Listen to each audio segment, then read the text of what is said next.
Hey everybody, welcome back to the podcast. It's Brian with Lean by Doing. I know I had a little bit of an absence there. I missed a couple of weeks. I'm so sorry. But let me dive into why I missed and what I want to talk about today. So about 3 Fridays ago, my dad had a stroke and I live in Michigan. He lives in Houston. So trying to decide, is it time for me to head down there or are we good? Do you want me to wait a few days? However, that morning, it was very obvious that I needed to get on a plane and fly to Houston as soon as possible. So I had to drop everything and head to Houston to see my dad. Now, normally that's not a big deal. However, that following week, I was leaving on a family vacation to Alaska. And because of that, I was going to end up being gone for a very long time. In fact, I was gone for over 2 weeks and it happened like that. So now everything with my dad has been pretty good. We were able to get him out of intensive care and into a regular room and then into rehab and then into home care and home rehab over the course of about 5 days. So we are been very fortunate and blessed. And thank you all so much for the prayers that, for the people that had reached out. That was a tough time. That was something I wasn't ready for. I wasn't ready for my dad to give up. And when I got there and, seeing him in the state that he was in, he was, ready to cash out. And I was like, let's go, Dad, let's get this back together. So fortunately we were able to crawl back, get him back to where he's starting to function again, and hopefully he will regain full use of his left arm and be able to walk without a cane and do all the things that he enjoys and loves in life. But for now, he has a long road of rehab ahead. Shortly after we got him all situated, I flew to Seattle and met with my family because we were heading to Alaska on a family vacation. It's a bucket list vacation we've been planning for a while, and it turned out to actually be one of the best trips that we've ever done as a family, and it was absolutely incredible. And if you haven't done an Alaskan cruise or an Alaskan vacation, I tell you, you have to do it. Make it a priority. The wildlife is like nonstop. We saw orcas and humpbacks and otters and bears. It was bald eagles. I mean, it was just the most incredible thing that I'd ever seen. Unfortunately, on this trip, I actually came down with influenza A. So I was quarantined for the last 36 hours of the cruise. Wasn't the end of the world, although it did cause some disruption. My family was able to continue on with the vacation as I stayed inside of a cruise ship hotel room, basically ordering room service and feeling, well, kind of crappy. So during that period, from that Friday that I left for Houston and the time that I got home, which was about the following 2 Fridays later, I had missed 2 weeks here at home in the building. And during that time, I had disconnected. It was a lot going on with what happened with my dad. It was highly emotional and it was tough and it took a toll. And by the time I got to Seattle with my family, I really just wanted to decompress. So I took this trip to Alaska, unplugged, didn't really keep up on a whole lot that was going on here at the shop. And so now here I am 2 weeks later. My voice is still a little harsh. My lungs are a little iffy. So if I cough, I'm sorry. But I'm trying to get back to creating for you guys, and I'm trying to be excited about it again. But let me talk about what I saw when I came back. So now I was gone for 2 weeks. It's been a while since I've been gone for that amount of time, and I haven't done it during our lean implementation. So for about 10 months, I've had a 1 week vacation in there, and I missed a couple of long weekends, but I haven't missed that like huge block, like 2 week window. And also, on the times that I had been away, I was still available for work and I was still plugged in and I was keeping up on everything going on. So this one was like full disconnect. So one of the things that became very apparent when I came home was that there was slack in the rope. And at first, it's a little frustrating because, we're taught in lean that we want to keep pressure on all times, right? We want that rope tight. We want our people following the rules, following the standards, no slipping. And as I was out of the building, what I noticed was that there had been some step backwards. The rope had a little slack in it. But as I walked around, and I really didn't have my voice back yet at that point, so it wasn't like I was feeling really good and I was like ready to go and I was like normal Brian. I was definitely very reserved and just kind of looking around and observing what I was seeing. And while observing what I was seeing, what I noticed was, one, the temperature had changed. It is very hot in Michigan right now. It's humid. We're like 90 degrees and like 70% humidity. It is hot and miserable. So that does not make for the most enjoyable work environment at the moment, but it's something that we deal with every single year. So with that being said, I knew that we couldn't just pull that rope tight again. We needed to leave a little slack because our people needed a little bit of slack. So now I know what you're saying. Brian, every time we talk about lean communities and lean transitions, everything is about keeping that rope tight. all the time, right? Relentless. It's always tight. If somebody doesn't flip the toilet seat down, then that next morning in the morning meeting, we're talking about it. And I understand that level of push in a lean community. However, we have to understand that sometimes the rope is being held too tight in the wrong area. And what do I mean by that? What I mean by that is, are you keeping the rope tight on your process, or are you keeping your rope tight on your people? And what I had noticed was that we had kind of mixed that line, and we were keeping tension on both the process and the people to the point where it might become unsustainable. And so as I walked around the building, barely able to talk, barely able to communicate, feeling a little bit crappy, to be honest with you, what I noticed was that people needed a break. They didn't need me up in their face 24/7, challenging every aspect of everything that they're doing, pushing for every stop and fix, pushing for every video to be made, pushing for every before and after. It was a time where I noticed that we needed a little bit of slack, and my team needed a little bit of downtime. And they didn't need to be reprimanded every morning meeting for every mistake or everything that wasn't getting followed. Now, you can keep the rope tight. You can go and put the toilet seat down, but you don't have to make it a spectacle every single time, right? They say, but what is it? Whatever you standard you walk past is the standard you accept. Well, just take care of it and just move forward, because we can't keep it tight all the time. We have been just full on for 10 months, and that pressure is going to pop off in some way or another. And it's your job as a leader to sit back and say, okay, when do I need to allow a little bit of slack here with my people? And I'm not saying that you let your processes get sloppy. You can absolutely pull that rope tight on your process every single day, hard as you want, because you should be following standards and people shouldn't be swaying from those standards. But we are attacking the process, we're not attacking the people. So if that rope is attached to your people and it's always being held too tight, you're gonna wear everybody down, and you're gonna feel like I felt walking through this building, barely able to talk, frustrated, it's hot, it's sticky, we're sweaty, we're trying to hit our goals, we're doing the best we can, but it's a lot right now. And sometimes you have to look and say, you know what? It's okay if it slips just a little bit. Now, during my vacation, or at the end of my vacation, Brad Cairns from the Shop Floor podcast, he had dropped a podcast with Chuck Ciccarelli from In the Ditch Towing. Now, if you've never heard of Chuck, oh my gosh, Chuck is absolutely an amazing leader. And this podcast, 2 hours. 2 full hours, and every minute of it is worth listening to. So if you haven't, jump over there and check this thing out, because you are going to get some wisdom from a man who is an incredible leader. And I look up to Chuck more than probably anybody in this lean community, and I see so much of myself in Chuck and the type of leader that Chuck is. So when I had this chance to listen for 2 hours to Chuck talk about all the transitions that they've done, how they do lean, how he leads, it really put a lot of things under spotlight for me. And what I realized from that podcast was that it's okay for us as lean businesses to sometimes just stop and reset. And you might be like, well, hey, we have all these goals, we have all these things we want to get done, we have all these projects, and this timeline, yada, yada, yada. Every now and then, it's okay to just pause, look at what you're working on, and maybe reset. Shift a different direction, put your efforts in a slightly different area, and kind of reinvigorate the culture. Because after a while, going after that same goal over and over and over again, it can become stale, and people can lose interest, and the excitement for what you have building up is starting to wane. And you can stop and just say, you know what?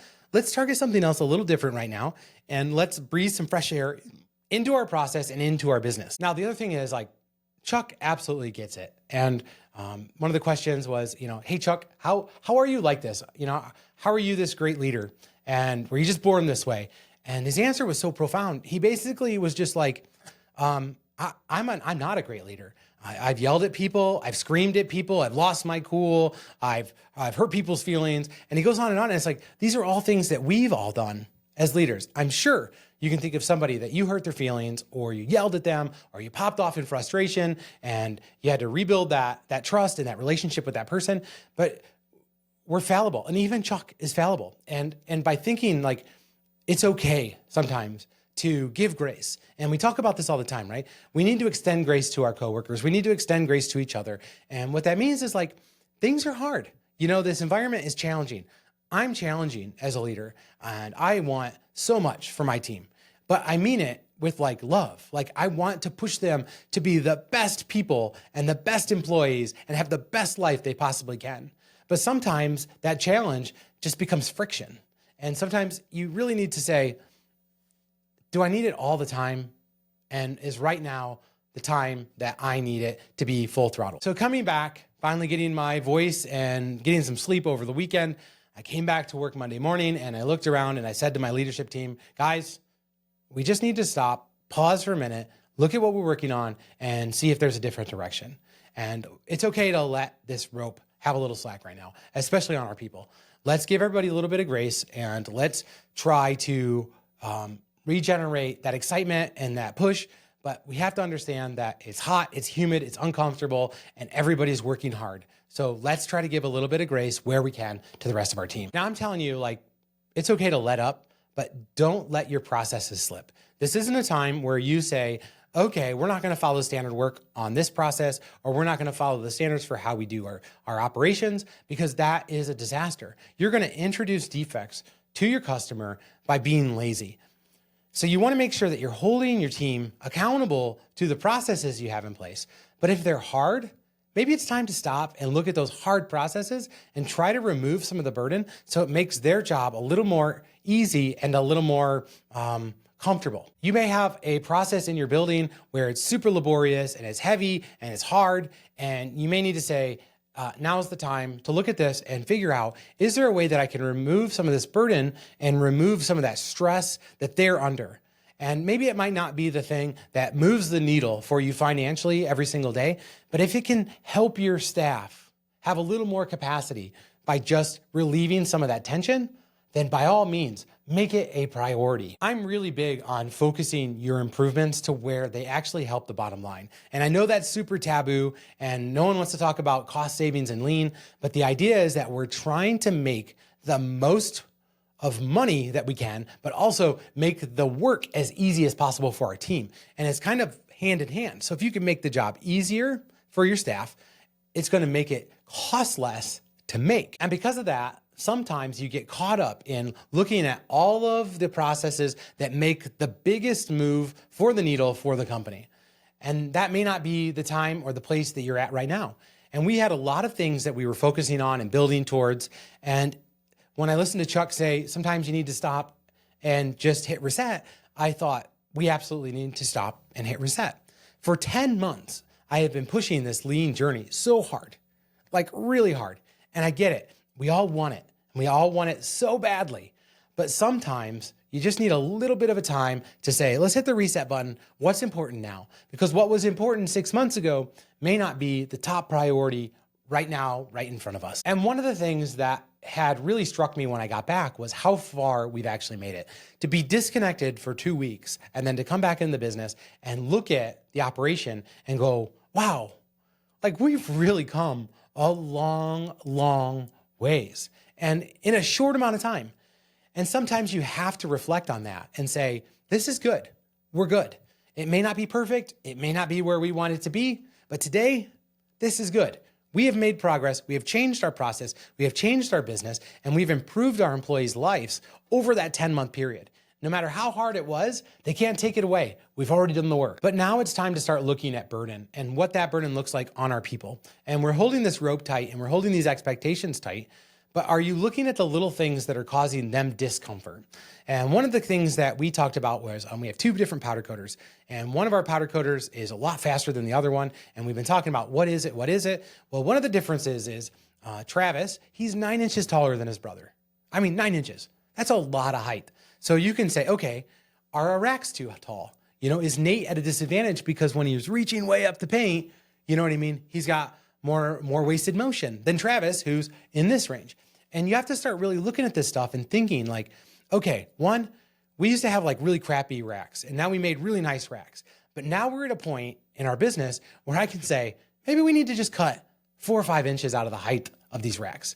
And then we say, yeah, let's do that. And then we stop and we fix it. Where before it was like, we have the worst racks in the world and we need something now. And it's a big Kaizen event and you're not going to get it right. But this is like that fine tuning. And when we started talking like this, it made me realize like how fortunate we are to be where we're at, to where we could actually start looking at all of this discomfort that is built into our process and how we can make improvements to remove it. So if you guys aren't familiar with Mark Warren, he is a lean guru, and Will down at Tennessee Cheesecake has had Mark into his company many, many times. And Mark always says, hey, just look for the struggle and then remove it. And so when he says that, like, it makes a lot of sense, because if you just walk out into your operation and you look around and you see people struggling, whether that means something is ergonomically a bad fit, whether they're bending over too much, walking too far, lifting something too high, lifting something too heavy, and then you start making improvements to reduce that burden, you will have such a happy team, because you will be affecting what they're doing every single day. And at first, they may be a little put off, like, whoa, this isn't a problem. It's not a big deal for me to lift this up. I can do it. Yeah, but what if we didn't have to lift it? That's an improvement. And sometimes you got to sell it. But over time, what you're doing is you're trying to reduce that burden on top of your people and allow them to have a little space and a little capacity. Because as Chuck said in this podcast, it's all about building capacity through your entire operation. If you can build capacity in every area, you are going to produce stuff faster and quicker and higher quality than you ever have. And when people aren't running around with their hair on fire, or they're not struggling with a process because it's heavy, hard, hot, whatever it may be, you're going to see improvements in the product that's being delivered to your customer. So that's it. That's what kind of has been going on with me. I'm going to do my best to keep going on content for you guys. It's a little hard right now. We have a lot going on. Obviously, I have some personal things still going on with my dad in Houston, as well as we're getting ready to move into our new facility. I'm going to do my best to keep creating content, because I really enjoy doing this, and it gives me a spot to kind of release some of that passion and talk and feel real for a change sometimes. And I really enjoy doing this. So if I do miss a week or two, I'm so sorry, but I'm going to do my best to keep it going. And I appreciate every one of you guys tuning in and listening. And sorry.